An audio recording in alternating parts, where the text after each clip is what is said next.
honours. Good morning, everybody.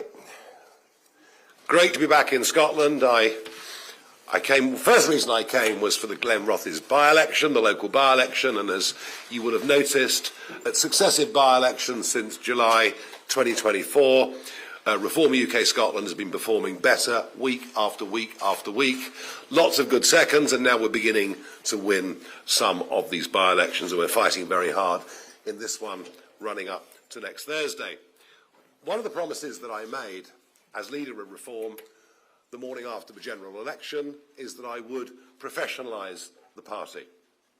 We had in London this weekend 100 of our vetted candidates for the Scottish Parliament elections who spent a whole day going through intensive media training, being asked questions, being cross-questioned, being really put through their paces, so that we could find out, which of our candidates had the best talent, which were the best at pushing our message, and we will, over the course of the next few weeks, announce what our list of candidates is going to be for the 7th of May. We feel very confident that the list of men and women we're going to put before the Scottish electorate will represent a very, very broad cross-section of working life in Scotland, people with real experience, not many professional politicians among them, I'm pleased to say, but we're very confident we're going to put forward a really great list of people. As you know, in the opinion polls, there's been some considerable shift, and I'm increasingly of the view that these elections on May the 7th will be literally a two-horse race here in Scotland between us and the SNP. And I believe that we will be seen as the main opposition because neither the Conservative Party nor Labour Party have been able to provide genuine, real coherence to much of the damage that the SNP have done to Scotland. And I think one of the reasons for that is there are quite big internal divisions that exist within those parties. We are very united in our vision. We understand what we think has gone wrong. We're also very optimistic, both at Scottish level and at UK level, that we can provide the people the answers, the solutions to perhaps give people that missing four-letter word that we're all struggling for at the moment, namely that of hope. My last visit here, I was able to introduce onto the stage a defector from the Conservative front bench in the House of Lords. We don't have that many Lords in our party.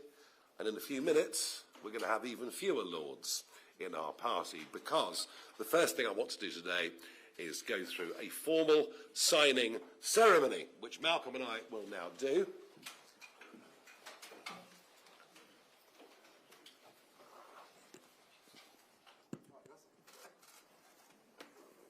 Okay, I'll sign that bit. And we'll just...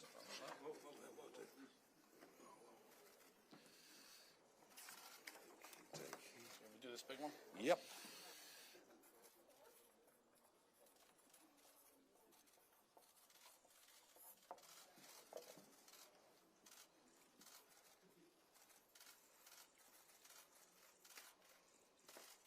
And with this,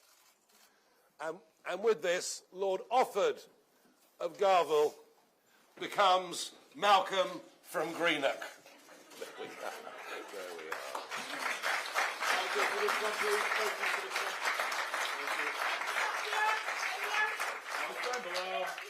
Thank you, Stephen. Gentlemen, round this way, please. Just round here for me, thank you. Sure. Thank you, lovely. Can you rotate it around just a tiny bit to us? Yes, of course. Perfect.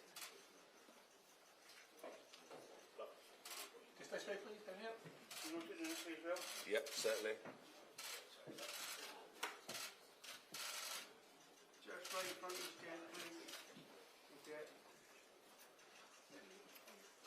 Just down here, please. Yeah. Everybody happy? Very. Just let me here, please. Thank you. You better keep that as a souvenir. Yeah, I will.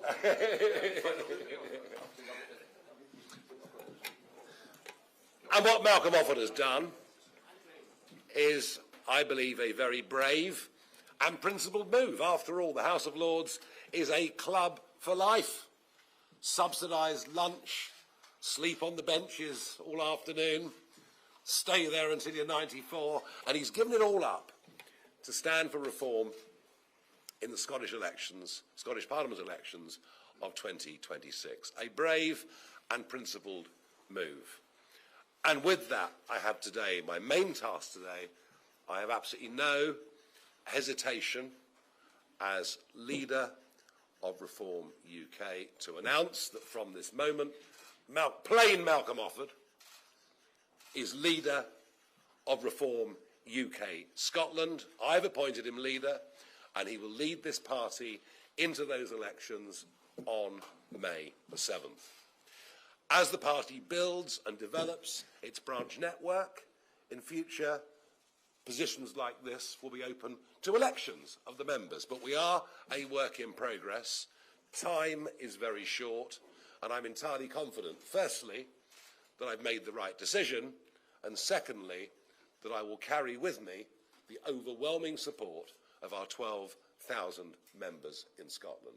We have an enormous amount to do over the course of the next few months.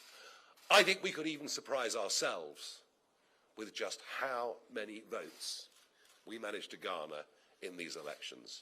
A huge chunk of the Scottish electorate are looking for something different, and they're tired of the decline this country's seen under SNP government.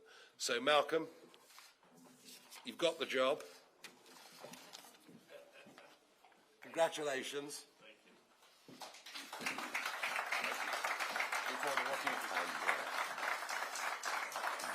And his job now is very easy. All he has to do is make a success of it, or else.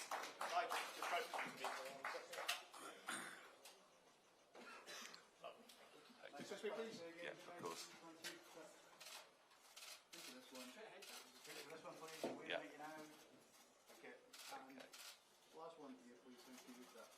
Very good. On you go.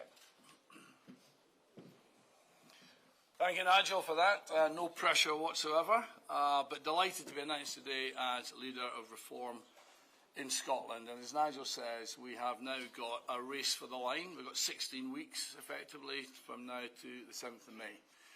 The momentum is with Reform, no question about it. And we are going to be campaigning from now on a very, very positive campaign with one clear message, one objective. We want to remove this rotten SNP government after 18 years of failure and incompetence. And this is now a two-horse race between Reform and the SNP. And why do I say that? I think since coming over here on the 6th of December, we've met a lot of you, obviously, in Falkirk, spending a lot of time with the members, spending a lot of time with our candidates. And as Nigel mentioned last week, we had over 90 folks in our candidate list who've all gone through a very, very tight process, assessment centre to come through. We've got extraordinary talent in this group of people. And what's really interesting is that these are real, authentic people who do real, authentic jobs. These are people who are teachers, there's medics, there's midwives, there's a procurator fiscal, there's people who run their own SMEs. They represent basically Scotland at its grassroots in every part of this country. And they represent a movement of ordinary, decent working Scots who are just fed up that Holyrood has not delivered for them. And we've just had the 25th anniversary of devolution. And ask yourself the question, in 25 years, have our standards in Scotland gone up or have they gone down? And how many areas can we genuinely go through and see where the Scots running our own parliament? This is not being done to us by the English. This is Holyrood, devolution, Scots administering Scots. Have we got a better outcome for our patients in the NHS? Have we got a better outcome for our young people in our schools? Have we got more cohesive and safer communities? And do we have an economy that works for everybody? And if the answer to these questions is no, well, isn't it time for a change? I mean, isn't the definition of madness to keep doing the same thing after 25 years? And basically, Holyrood for 25 years, well, it's been Labour to begin with, and then SNP, have been run effectively by a centre-left agenda. And that agenda is about spending. Spend, spend, spend. Holyrood, just like we saw in the budget the other day there, was basically a non-event. A gimmick here and there and a soundbite here and there, but nothing about how to grow.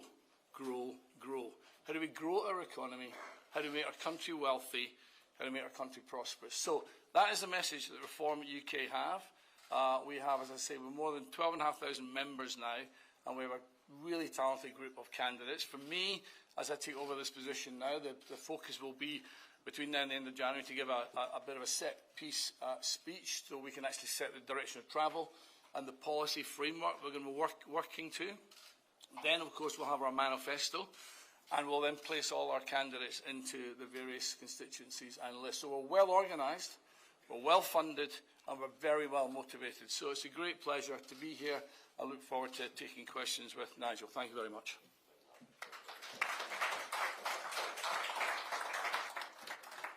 Malcolm, thank you. And I know with your professionalism, your dynamism, your experience of the real world, both in business and in politics too, that you are exactly the right man to lead this charge.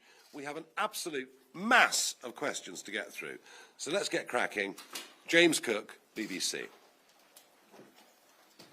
Thanks very much indeed. Good morning, gentlemen. Robert Jenrick has just been sacked by Kemi Badenoch because she said there was clear evidence he was plotting to defect. Was he in talks with you to defect to Reform? I'm very surprised that this news is broken. Are you, though? Well, I never reveal private conversations with anybody, which is why, you know, when people like Malcolm came to me to talk and he was a front bencher, nothing ever leaked. So I'm going to say that I've had conversations with a number of very senior Conservatives over the course of the last week, over the course of the last month, and a lot of them realise that for all the talk that Kemi's doing better at PMQs, which is true, for all the talk of a supposed Kemi bounce, I think a lot of them realise that on May the 7th, or should I say May the 8th, the Conservative Party will cease to be a national party. They will all be obliterated in Scotland, in Wales, in the Red Wall councils, if they're not all cancelled. We'll find out later on today about that. So there's a lot of people seriously considering their future. As far as Mr Jenrick's concerned, of course I've talked to Robert Jenrick. Was I on the verge of signing a document with him? No. But have we had conversations? Yes. So he was considering leaving the Conservatives and joining Reform UK? I think virtually every Conservative is considering leaving the Conservatives, yes. Including Mr Jenrick? I think that's been in his mind, yes. I've little doubt it's been in his mind. But I mean, you know, have we signed and sealed a deal? No. And many of those that come and talk to me result in them not coming. But then I never betray confidences or say exactly who they are. But there are a lot of people in Mr Jenrick's position who don't see a viable future for the Conservative Party. I think May the 7th is going to be a very, very big day. And frankly, many who are beginning to see parallels with what happened with the Liberal Party almost exactly 100 years ago, when they went from being a natural party of government to being a very small provincial party and have stayed mostly there for the last 100 years. Thank you very much indeed. There we are, breaking news. It's all happening, isn't it? Lindsay Bewes from BBC Scotland.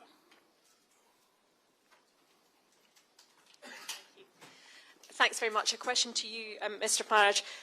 The Prime Minister is in Scotland today as well, saying that a switch to renewable energy will bring down the cost of electricity for every household. Do you believe this to be true? And can I also ask you for your view on renewables in general in Scotland and that industry creating jobs? What role do you think that renewables should play in Scotland's economy? Let us be clear, the way we are doing renewables in this country at the moment is an economic act of self-harm of the most extraordinary level. We have been deindustrialising Scotland, deindustrialising England, Wales and Northern Ireland because we have the most expensive energy prices in the Western world. 4 times the price of industrial energy in America, double the price of industrial energy in France. And, you know, if you're Jim Ratcliffe running Grangemouth, actually, energy is your single biggest cost factor. Is it any wonder that he can't make it work? Yesterday, this deluded government locked in the AR7 round. They have locked it in at a strike price and with guarantees that not only is above current market rates, but guarantees this strike price to those companies for the next 20 years. The evidence is clear. The more we rely on renewables, the higher our domestic and our industrial energy prices become, and we've just locked in expensive energy for a further 20 years. It is an act of sheer stupidity. Does it create a few jobs in maintaining, engineers being taken out to maintain the wind farms? Yes, it does. But if you actually look at this, who are the beneficiaries? Who are the big financial beneficiaries of yesterday's wind auction? Frankly, it's one big German company. Who are the manufacturers of those blades? Predominantly Chinese companies. And it doesn't matter how many of these turbines you put in the North Sea, there are times when this will not work. And I refer you almost exactly to a year ago, when there was a large anticyclone sitting over the North Sea, and on some mornings at 8 o'clock, the United Kingdom was importing 25% of its electricity needs at exorbitant prices. So this is crazy. This is crazy. And actually, the more wind you have, the more solar you have, the more gas you need to back it up. And here in Scotland, as a result of conservative tax policies, a vote-fast by the SNP on their energy policy and what Rachel Reeves and Starmer have done, we've basically effectively ceased to be a producer of gas. The whole thing is madness. Now look, I will say there are elements of renewables that can work. You can put solar panels on brand new build houses. They can be efficient. You can use a heat pump for a brand new build house, and it might be efficient. But for 90% of the housing stock, a heat pump will cost you more money and act inefficiently. So we can use renewables in a way as we move forward, but if anyone thinks they're the solution to powering a grid for nearly 70 million people, for supporting what little industry we have left, and frankly what we're also doing is we're closing ourselves off to the 21st century technologies. Data banks, crypto mining, these are all the big technologies of the future, and they use even more energy than the old heavy manufacturing ever did. It is disastrous. Starmer is deluded. Miliband seems to have adopted this as a new religion. But they're not on their own, of course, because it was the previous Conservative government that legislated for net zero to become law.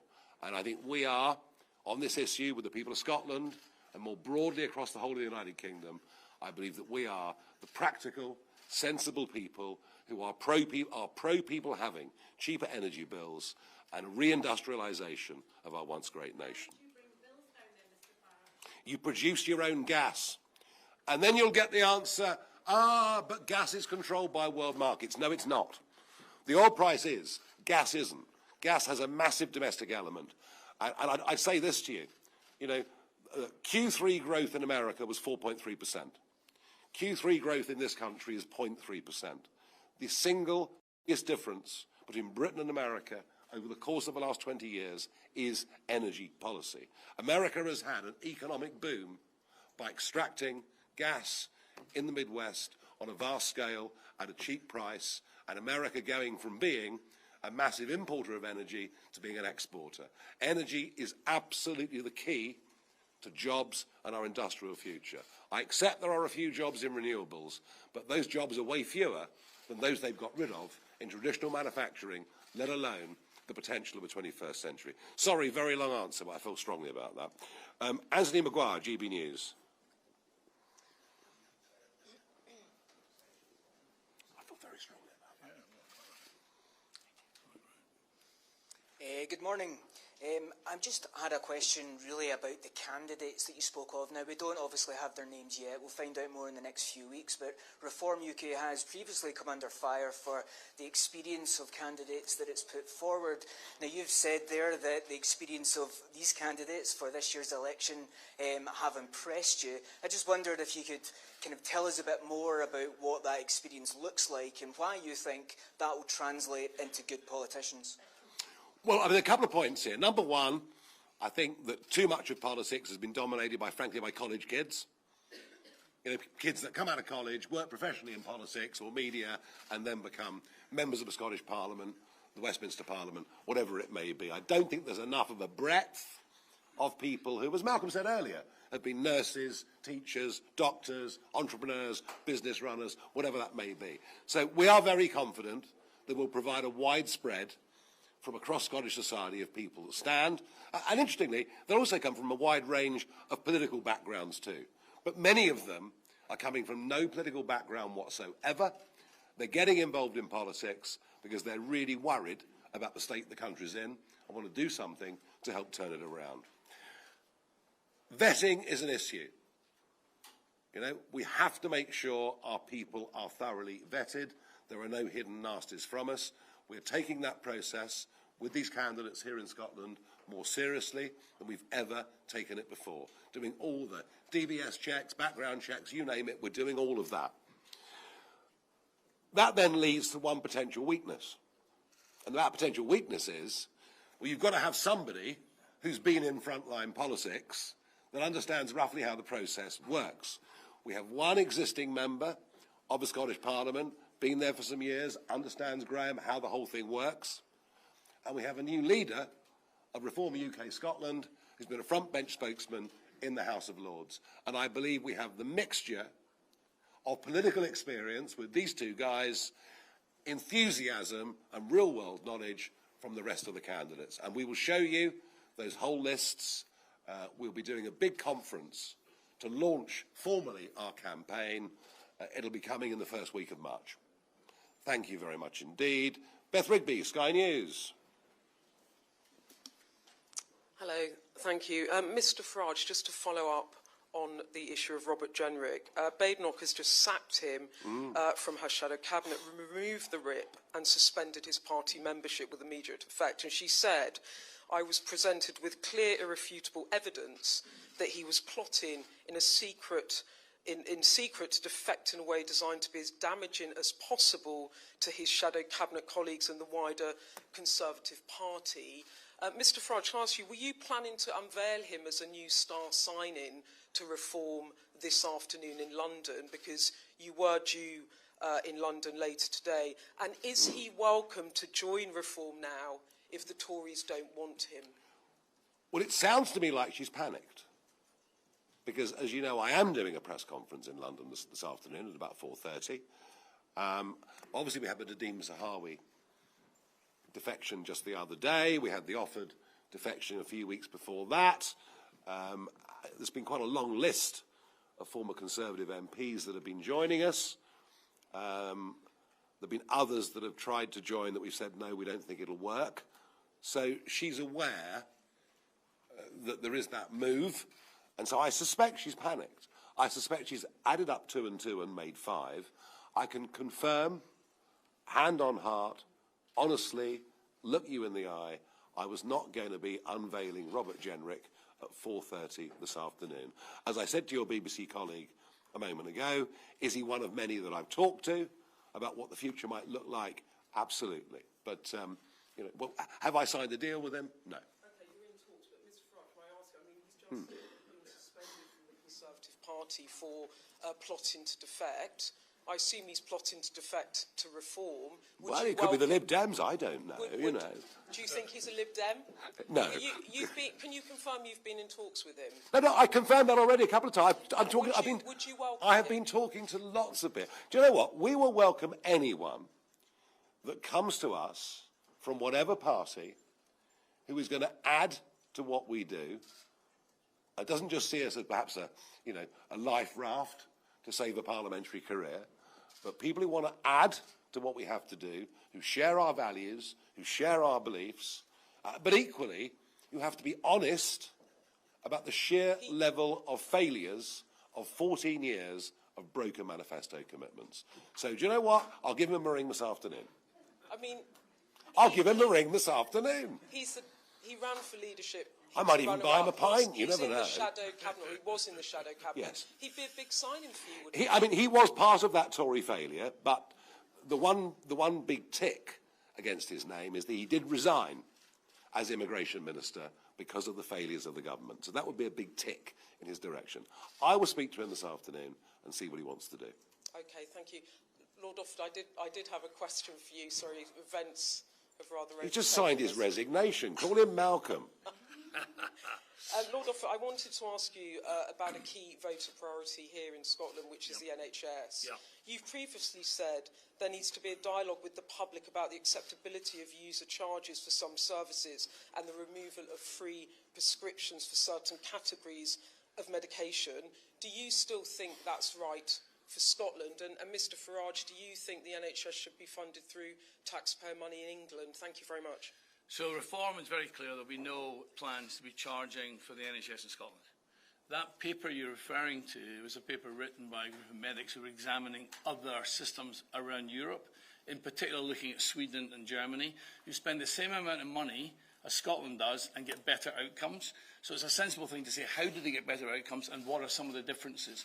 One of the differences is in Sweden you pay £10 for a GP charge. That is not reform policy. What is clear from the polling is that 93% of Scots say that the NHS needs to be reformed. We're spending $20 billion on it. That's gone up 6% per annum over the last 25 years. So there's no shortage of money, but what there's a shortage of is patient outcomes, and that's what we're going to get focused on in our manifesto. Yeah, I mean, look, there's no question about how we fund the NHS, that it comes out of general taxation. And there's no question that, the desire for an NHS that is free at the point of delivery is written into part of who we are, and it's been there for basically best part of 80 years. The question is, where does the money get spent? How is it that we go from 8% of GDP to nearly 12% of GDP, and there are fewer hospital beds? Now, I will say this. There is a Reform member and activist who is chairman of an NHS trust, one that has completely turned things around, so much so, he was actually mentioned and praised in Prime Minister's questions yesterday. The whole 38 minutes wasn't just abusing me. I mean, most of it was, obviously. But so look that up. And so I've got a guy very much in my inner team who has managed to turn round an NH Trust in a spectacular way.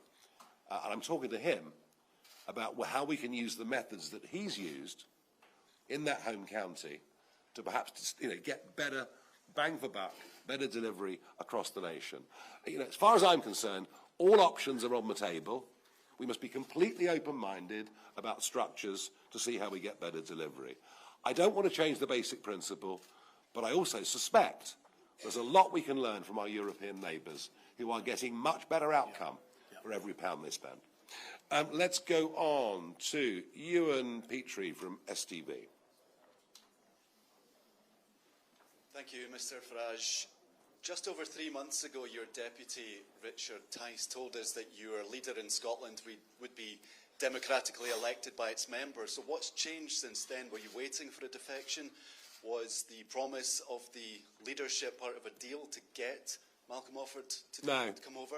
No, I didn't promise him that, no. What's changed since then? Time. We're running out of time. We're running out of time. We're a new party. We're a new party. We're busy forming branches. We're busy putting together rule books. We're busy putting structure in place. I promised on that night in Clacton I would democratise and professionalise the party. I have professionalised the party to a very, very large degree. I've also democratised much of it. At the time, it was a limited company, and I owned 2/3 of the shares, which made decision-making very straightforward. But, I've got rid of that. I've opened the party up to the members. I've got an elected board. We're a work in progress. We're still a very, very new party. And we will have elected leaders in Scotland. And we will have full, mature constituency associations choosing candidates for the Scottish Parliament, for the Westminster Parliament. All of that will come. I haven't got time to do it right now. Right now, I have to move. These elections are only literally a few weeks away. All that will come in time, absolutely, no question. We will turn it into a fully democratised party. But I promise you, you know, our members here in Scotland will fully support and understand what I've done, given that they understand too that we're a work in progress. Okay, Peter Smith, ITV. Mr Farage, with that breaking news of the defection, we saw the mobile phone being shown to you and you reacting to the news. What defection? In surprise. Sorry, I'll rephrase that. Yeah, the Well, sacking. you better do. Yeah. Unless you know something I don't. Well, you know, it's quite possible. Well, Kemi Badenoch has been really clear. The detail behind this sacking is she says there was a secret plot, and that's why Robert Jenrick has been They sacked. love a secret plot in Westminster, don't they? Well, she's made the allegation. I know. And she's flapped, and she's panicked, and she clearly thought at 4:30 this afternoon Robert Jenrick was going to join Reform Is there a UK. plot, Mr Farage? He was not going to join. There was no plot for him to join at 4:30 this afternoon. There's no plot. There are many, many private conversations happening between myself, senior Conservative figures at all levels around this country, including the House of Commons, including the House of Lords, including what's left of them in English county councils. There aren't many of them. And there is an open debate about this because people can see that the writing is on the wall. Mr Farage, you've chosen your words very carefully there, saying there wasn't a plot for him to be unveiled this afternoon. There's no plot. Have there been talks? There's no plot. You say you have had talks with Robert Jenrick. I've had talks with lots of people. In the detail of those talks, have you discussed him defecting to Reform? I've discussed him giving us a massive donation. I've discussed running a London Marathon with him. I've discussed whether he thinks it's right that he would join Reform. Would it make sense for him? Wouldn't it? Of course, I've discussed those things with him and many other people. So there have been talks. You don't dispute that Robert Jenrick has been in talks with you about potentially defecting? I don't dispute. I've been in talks with lots of people about them joining. What I'm telling you, what I'm telling you, and what I'm telling Kemi, if she's watching, is that, you know, that there's no deal being signed. Conversations being had. Ideas being kicked around the room. Nothing signed. Is the door open to Robert Jenrick if he wants to? Well, as I've said already, I'm going to give him a ring this afternoon. I might buy him a drink and see what he wants to do. As I say, he did resign from the last government on a point of principle, on immigration, and frankly, the Boris wave was one of the biggest breaches of electoral trust we've ever seen in this country, given the 80-seat majority that he got in 2019, which I played some part actually in helping him achieve. And to promise lower numbers and to deliver record numbers, in many cases of people whose indefinite leave to remain comes up in the next 2 years and who will prove to be a huge financial burden on taxpayers for decades to come. The fact that Jenrick resigned over that was the right thing to do. So wait and see. And a question for the leader formerly known as Lord Offord. You've been, sure. You've been handpicked for. Yeah. Okay. So the mic's been taken away from Lord Offord. But before it is taken away, you were handpicked to be a Lord in the House of Lords. You have been handpicked to be leader of the Lord. The only time you stood for election in Scotland, that you came fifth. Are you worried about actually facing the Scottish voters? That's what I'm looking forward to doing, and they will have their vote on the 7th of May. And they will have their say. Andrew Misra from Channel 4.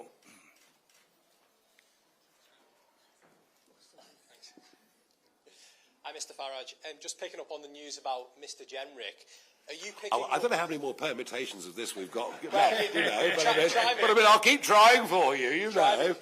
Are you picking up any resistance within Reform to all these Tories coming over from one of the so-called establishment parties that you say need to be replaced? 2 points on that. The worries I get from within Reform are, one, will they bring Tory infighting with them? Because we had 4.5 years of psychodrama with that last Conservative government, where they fought each other in public, they fought each other in private. And so if people want to bring that with them, they're not wanted by our membership, they're not wanted by our board, and they're not wanted by me. And that's the first thing I would say. And secondly, you know, we will not be Tory Party 2.0 because we have a completely different set of policies. And people that come have to say they admit that net zero, mass migration, North Sea taxes, and many other things were a terrible mistake. They have to make real mea culpas. And anyway, I'll cheer you all up next week because I'll have a Labour defection next week, and that'll change the script, won't it? Go on. Do reforms immigration crackdowns hurt Scotland? Is that for me? Well, it may as well be. Oh, sorry. Okay. You answer it. Well, I think what we're seeing in Scotland is that this is now the three issues that are of most importance in local communities, obviously the health service, the economy and immigration. And of course the particular policies put in place around Glasgow City Council and put through the SNP have exacerbated that. That's now why it's a real issue that previously was not really an issue in Scotland for many, many years. We have a very proud tradition of welcoming strangers to Scotland and integrating in Scotland. But in the last 5 years, there's been a big change in that approach, which is why it's now on the radar in this election. Yeah, I mean, outside the European Union, we are now free. We are free as a country to say that we should, as much as is possible, and without sacrificing quality, put the interests of British workers ahead that of workers of other nationalities. And I can't understand why that's controversial. But apparently, in some elements of the press, in criticisms of other parties, me saying that is controversial. I think putting the interests of British workers first is the right thing to do. I think it will be supported by a vast majority of voters here in Scotland and across the wider country. Okay, Alan Jenkins, 5 News. Yeah, that's fine. Yeah. Away from the circus of defections, how relatable do you think your Scottish leader, who's a multi-millionaire, is to ordinary Scots? You dreadful man, you've been successful. How awful. What a crime. Why don't we get more failures like Rachel Reeves running the country? I mean, here we are with our economy tanking nationally, tanking in Scotland, tanking in Wales, being led by people who couldn't run a blooming whelk stall. And surely what we want are people who have been successful. It's not, look, Malcolm is not somebody born with vast levels of privilege or anything like that. He's done what he's done because he's got a good brain, he's worked damned hard, and do you know what? Rather than being looked down upon, I'd like young Scots to say, do you know what? If he can do it, I can blooming well do it. And these are some of the attitudinal changes that are needed right across the United Kingdom. And there are elements of America we can like, elements of America we perhaps don't like. But one thing about America, when they see people who've been successful, they make them into heroes. And here, we try and make them into villains. I believe Malcolm can go and talk in any bar, any public gathering, and speak to people one-on-one, regardless of their background, their class, their nationality, their religion. And if I didn't believe those things, I wouldn't have him as the leader. You should come campaigning with me. Come and see for yourself. Absolutely. John Boothman, The Times.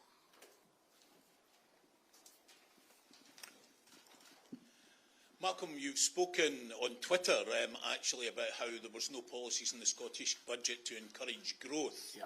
What taxes would you cut, and would you cut welfare programmes like the child payment? So, we've done, as I said, we've done 25 years of the same experiment. 25 years that if we've got a problem, what we do is we spend money. We throw money at the problem. When the Hollywood Parliament started, our total state spending was 43% of GDP. It's now 55% of GDP. Ask yourself the question, are our public services better or not? We need to grow the economy. There's many levers to pull. Tax is only one of a number of levers that needs to be pulled, and we'll put that package together to show you that basically we can grow our economy, and a growing economy is the benefit of everybody. So what taxes would you cut? I'm going to give you the general roadmap here, which we're going to look at the whole tax and spend. We're going to look at welfare. We're going to make sure that we've got the right balance between work and welfare. We'll look at all of that. Candidates coming at the conference, first week of March, policies shortly thereafter. It will happen, all in good time, I promise you. David Walker, Scottish Daily Express.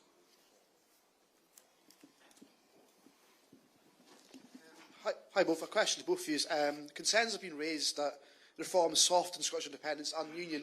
Mr Offord, you said a few weeks ago that you wouldn't rule out referendum in 10 years' time if SB win a majority, would you both rule out a referendum now, even if they do win a majority? And what would you say to people who don't believe that reform are strong protecting the union? Look, you know, a referendum on separation is not on the cards. It's not going to be granted by Westminster. It's not uppermost in the minds of Scottish voters, in my outside, I'd accept, opinion. And we think would be a wholly unnecessary distraction at this stage. If that referendum, as Salmond and others said, was a once-in-a-generation opportunity, well, maybe in decades to come, it can be re-examined. But you know what? I doubt it. Right now, there's Russian subs circling around Scotland right now. How on earth were you going to persuade the Scottish people it's a good time to break up the UK in the event of that threat? There is no appetite for a referendum. This is what people are fed up with.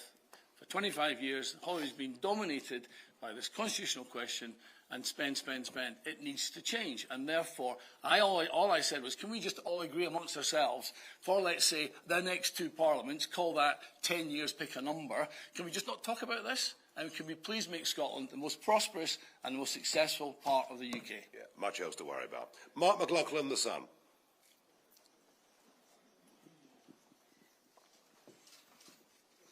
Good morning.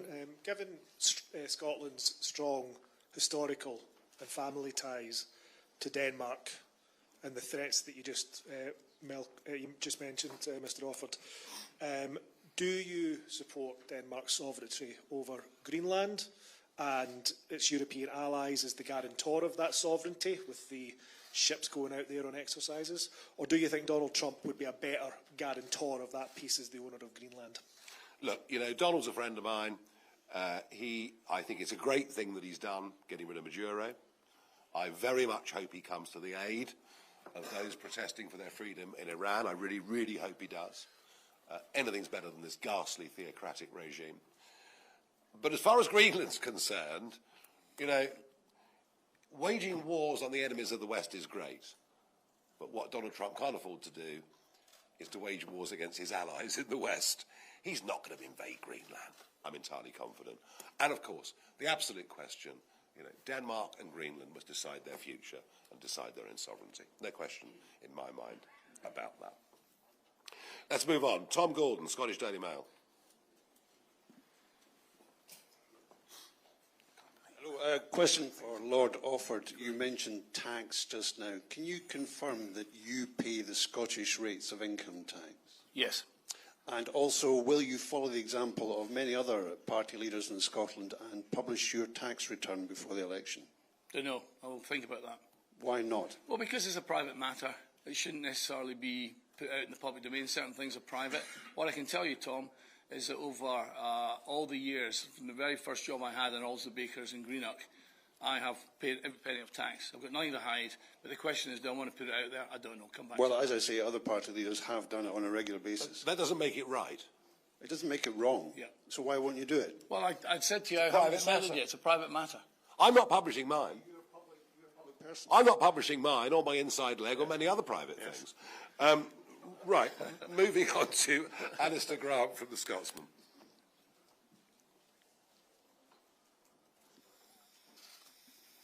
Hi there, thanks very much. A question for Malcolm. You've obviously announced your wish to resign from the Lords. Do you plan to step back from your private directorships? For example, will your extensive shareholdings in Scotch whisky not potentially pose a conflict of interest? And just for Nigel as well, I think there's reporting from the Times that Kemi's team found a copy or got hold of a copy of Robert Jenrick's speech, which was in a near final form, with the idea that he was going to resign, announce his defection to Reform within the next 24 hours. Do you recognise that? No. Did you know he was writing a speech? I think he writes speeches all the time. About this particular issue? I don't. I do it off the cuff. He was not joining Reform in the next 24 hours. I'm 100% hand on heart, look you in the eye, tell you that is not the case. On your question, just don't conflate. There has been a shareholder and a director. Under the Code of Conduct and under the rules of Parliament, I resigned all my directorships when I went into Parliament in 2021. and haven't resumed those. I think there's one outstanding that will be dealt with. So there's no conflict there. In terms of being a shareholder in companies and SMEs, when I came back to Scotland, I was fascinated by the idea of small companies. It's where 900,000 to 1 million people in Scotland work in SMEs, small, medium-sized enterprises. And I had this thing about backing under philosophy of MISA. And MISA, M-I-S-S-A, means made in Scotland, sold abroad. And that's what we have to develop. Only 5% of our companies in Scotland export. We need to get up to 10% because exporting companies pay the highest wages and have the highest growth. So as an investor in those businesses, I feel there's a read across to politics. I feel that that's something that will help me in the journey to try and expand our economy. The important thing, and look, the important thing with all these things, because I've got private interests outside of what I do as an MP, the important thing with all these things is make sure you declare any potential conflict. And provided you do that, I'd have thought having people in politics who invest in SMEs is a very, very good thing, not a bad thing, and we should rethink how we approach some of these things. Simon Johnson, Daily Telegraph.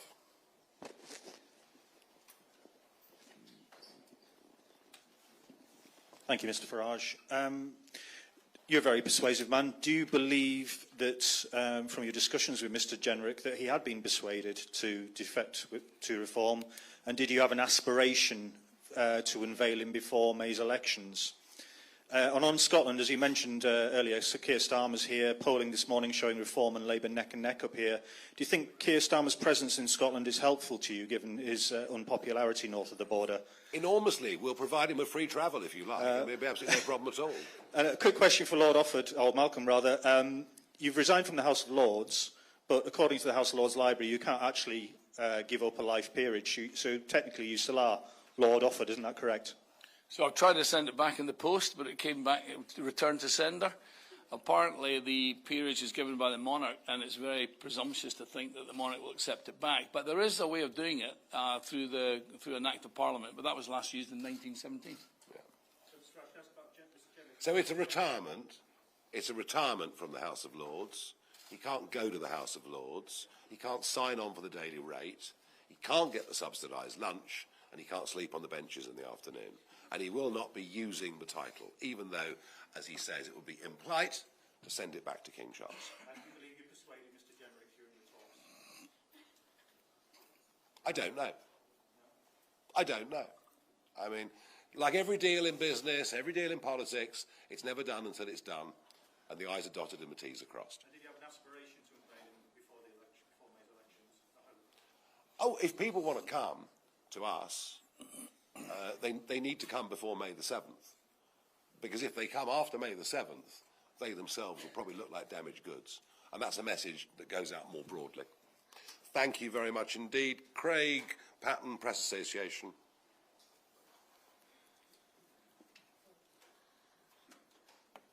Thanks, Nigel. So you've got a Scottish leader, you've got your Scottish candidates. When are we going to see Scottish-specific policies from Reform? And just in terms of the parameters of the leadership as well, those policies, will they have to be run through you, and can you overrule them if you don't like them? I am the leader of the party. I have quite a lot of power. I'm held to account by a board. I'm held to account by an elected board. If they think I've gone over the top, then they will tell me so and act. And if they wanted to, with the support of branches, they could remove me. But when it comes to the day-to-day operations of this still start-up party, I regard myself as a political entrepreneur. I regard myself as the chief executive officer of what is effectively a company that we're growing from a small to a medium to a big company. And yes, I have a very high degree of overall operational control and final decision-making. Yes, I do. But do I think that Malcolm's and the team are going to come up with stuff that I disagree with? No. Why? Because we've talked about most of this already. So I'm entirely confident that process will be smooth. I repeat what I said earlier, unveiling of the candidates, first week of March, policies, campaign stages, weeks to come, immediately thereafter. You will not have to wait long, I absolutely promise you. I am the party, I am the ultimate party leader, yes. Yes. Yes. Maybe if some other parties had a bit more discipline within them, they wouldn't have been quite the mess they are. Sean O'Neill from the Courier. question for Nigel. John Swinney has said he will consider buffer zones outside of hotels that house migrants after protesters entered one in Perth. There's also been arrests at protests in Dundee recently. Are you concerned about the tone these protests are taking, its effect on residents within the hotels and also in the local communities? And do you think the possibility of buffer zones could be warranted? You know, I'm concerned. I'm concerned that these people who come into Britain illegally are here anyway. None of them should be here. Not a single one of them should be here. And certainly when it comes to undocumented young males, none of them should be free to roam the streets. And you can see from Epping onwards, you know, there's just too many individual acts of behaviour that cause outrage and offence within the communities. And neither do I support opposition to this turning violent in any way at all. So if there has to be a buffer zone, there has to be a buffer zone. But frankly, I think we're asking the wrong question. This shouldn't be happening. And we know, of course, Glasgow now is the UK's capital for people that have come to Britain illegally. And I think it's something that voters are rightly very, very concerned about. Interestingly, this scores very highly with people who've legally come to Britain in the last 20 years, who say we went through the hoops, we did everything, we've paid everything, and yet we now see people walking in and jumping above us on everything. So I'm afraid it's an issue that won't go away. Smash the Gangs is a total failure. One in, one out, a complete farce. The problem will continue. Andrew Learmouth from the Herald. Thanks, Nigel. In 2021, the SNP won 62 constituency seats on 48% of the vote. Poll today suggests that in 2026 they'll win 61 with 34% of the vote. That's because the opposition is fractured. So really a vote for reform is a vote to keep the SNP in government, isn't it? And if I may, you talked about the 100 candidates that you've been putting through their paces this weekend. Does that now mean it's too late for any more defectors to get a decent spot on the list or get a decent chance of... Well, Andrew, thank you for giving me the opportunity to put a free advert out right now to anybody that is sitting in Holyrood, in the Labour or Conservative parties, who thinks they might want to do better with us. If they want to get on these lists, they better get in touch, actually, within the next few days. So thank you for the opportunity to put that advert out. Look, we're a party on the up. I think, my view, if we get this campaign right, and if we push on in the polls, and if Labour voters and Conservative voters see that we are the only party in a two-horse race that can provide credible opposition to the SNP, then you might see a very big shift in numbers. I'm not going to sit here and 100% predict that, but that is what we're aiming to do. We're aiming to turn this into a two-horse race where people think voting Conservative or Labour is a wasted vote. And if that happens, then you might see a very, very interesting last few weeks of this campaign. Rebecca Brady, LBC.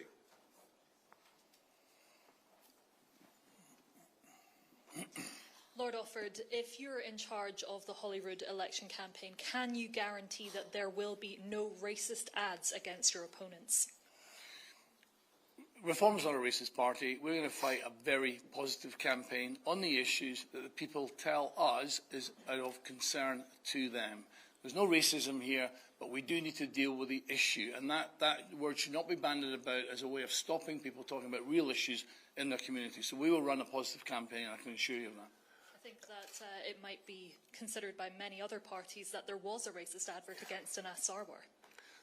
I remember when that came through, and there was points of view on both sides of that argument. I reassure you now we're running a positive campaign. Olivia Thompson from Bauer Media. Hi there. The SNP say this leadership appointment today is more proof that reform is just a bunch of Tories who Scotland's already rejected time and time again, pretending to be on the side of ordinary people. What are your thoughts on this and on comments that Tories are only switching to reform because of their own party's shortcomings? And if I may as well, polls have reform on par with Labour in a fight for second place in these upcoming elections. Would you both be willing to work with other parties to remove the SNP from government? We are replacing the Conservative Party across the United Kingdom as the main voice of opposition to Labour. Therefore, it's not surprising that some Conservatives want to come and join us. And it's just as simple as that. In terms of deals, you know how the Parliament is set up. It was set up by Donald Dewar and Tony Blair to have a permanent coalition in it. So it's quite a difficult Parliament to manage. We'll work that out when we get on the other side. But what is clear is that we've got a huge groundwell of support coming from Labour voters towards reform. No question. Louise Wilson, Holyrood Magazine.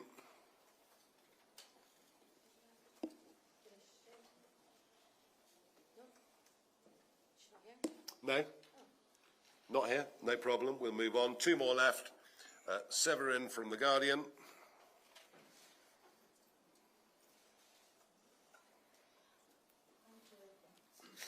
Good morning, Mr Farage. Sorry, nearly good afternoon.